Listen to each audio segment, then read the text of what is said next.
pretty sky today. Kind of like it. There's a plane overhead too. Anyway, that's not what I'm here for. I'm here to talk to you about putting money away for taxes, because we've just gotten through about a month ago when we all needed to come up with tax money for 2024.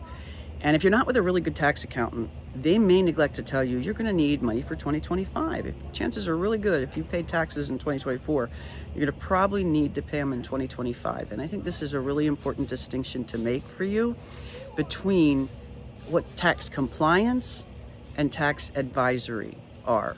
So tax compliance is literally just filing your tax returns. It's complying with the law on your behalf. So if you hire a CPA to just file your taxes, that's exactly what they're going to be doing, tax compliance.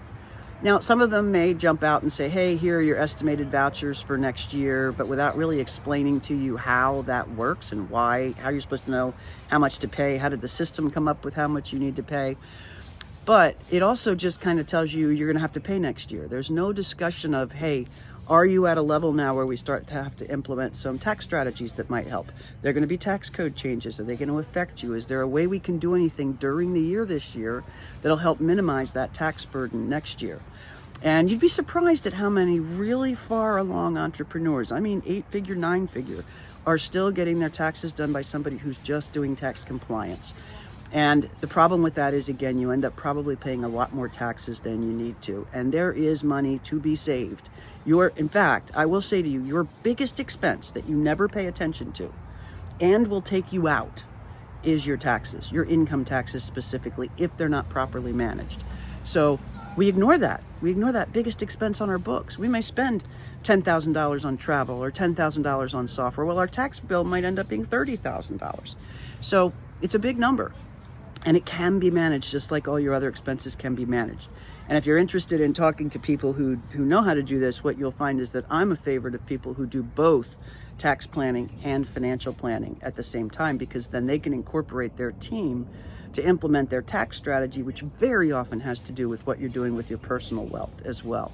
So once you get to that point where that business of yours is making some money and you're starting to bank some money and you're starting to pay some serious taxes, it's time to move beyond your tax accountant that just files for you and start to get some really good advisory work. And when you're building up wealth, make sure you bring that financial planner in as well. I don't do financial planning. I do have a tax branch, but I don't do financial planning.